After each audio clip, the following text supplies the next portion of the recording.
आज ना मला वडापाव बनवायचं होते घरीच आणि त्याच्यासाठीच मी बटाटा शिजाय ठेवला आणि मग पीठ मळून घेतलं आणि दादाच्या पप्पानं कामावरून आले, मग त्यांना कॉफी बनवून दिलं पहिलं. तर मग लय दिवस झालं चला म्हणलं वडापाव खाल्ला नाही, महाराष्ट्राला होतं तर रोज खात होता आणि इथं काही भेटत नाही, इडली आणि डोसा तेच खाऊन कंटाळा आलता आणि आपलं महाराष्ट्रासारखंच वडापाव बनवू.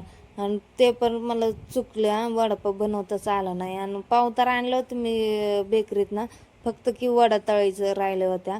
आणि सगळं तयारी पण करून ठेवले आणि पहिलं तर भेंडी करून घेतले मसाल्यामध्ये, दादाच्या पप्पाला आवडतं तसं.